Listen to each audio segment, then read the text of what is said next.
শেয়াল দম্পতি তাদের দুই ছোট ছোট ছানাকে নিয়ে থাকার জন্য গুহা খুঁজতে বের হলো, কারণ তারা যেখানে থাকতো সেই গুহাটি ঝড়ে ভেঙে গেছে।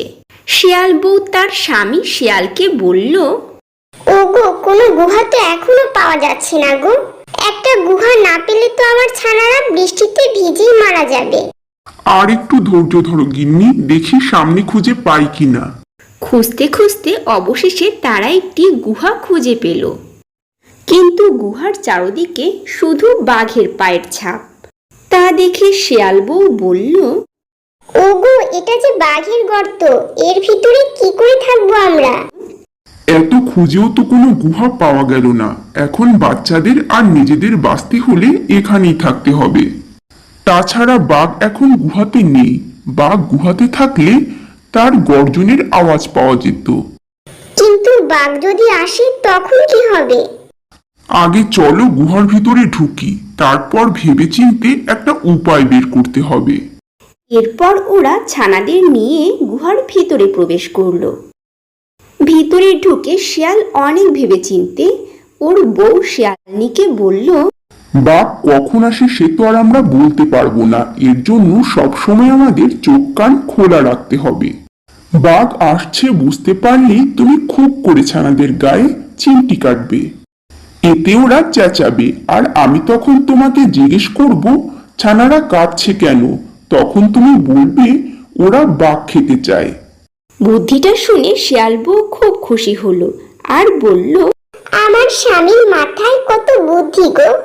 আচ্ছা বেশ, তুমি যা যা শিখিয়ে দিয়েছো আমি তাই করব। এরপর থেকে তারা ওই গর্তেই থাকে। এমনি করে কয়েকদিন কেটে গেল। কয়েকদিন পরও যখন বাঘ আসে না, তখন শিয়াল দম্পতি ভাবল, বাঘ মনে হয় তাহলে আর আসবে না।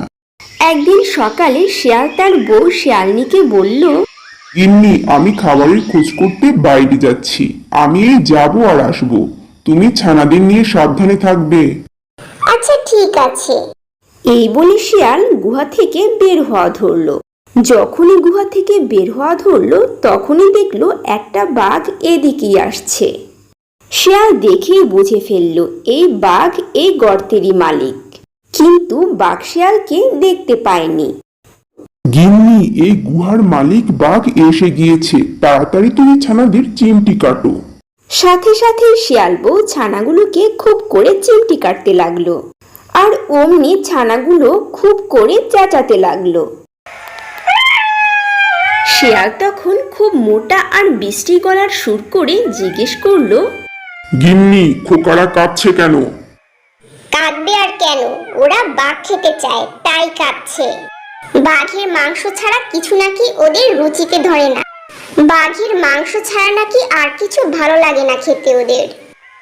বাঘ তার গুহার দিকেই আসছিল। এর মধ্যে ওরা বাঘ খেতে চায় শুনে সে থমকে দাঁড়ালো। ওরে বাবা, আমার গর্তের ভিতর এই কয়দিনে না জানি এগুলো কি ঢুকে রয়েছে।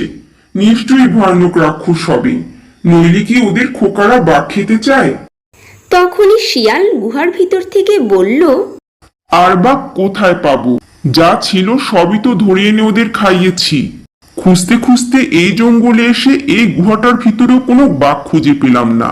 কোথা থেকে বাঘ এনে দেই বলো তো ওদের? তা বললে কি হবে? যেমন করে পারো একটা বাঘ ধরে আনো, নইলে খোকারা থামছে না। এই বলে সে ছানাগুলোকে আরো বেশি করে চিমটি কাটতে লাগলো।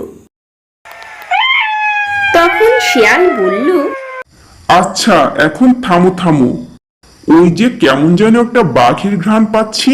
তুমিও কি পাচ্ছ? হ্যাঁ তাই তো, আশেপাশেই আছে। গিন্নি, আমার ঝপাংটা দাও, এখুনি ওকে ভতাং করছি। আসলে ঝপাং বলেও কিছু নেই, ভতাং বলেও কিছু নেই, সবই ছিল শিয়ালের ফাঁকি। বাঘের কিন্তু সেই ঝপাং আর ভতাং শুনেই প্রাণ উড়ে গেল। সে ভাবল, ওরে বাবা গো, এক্ষুনি পালাই, নইলে না জানি কি দিয়ে কি করবে এসে। এই বলে সে দৌড়ে পালালো। শিয়াল বাইরে এসে দেখল সে লাফে লাফে ঝোপ জঙ্গল ডিঙিয়ে ছুটে পালাচ্ছে। তখন শিয়াল লম্বা নিঃশ্বাস ছেড়ে বলল, যাক বাবা, আপদ কেটে গেছে।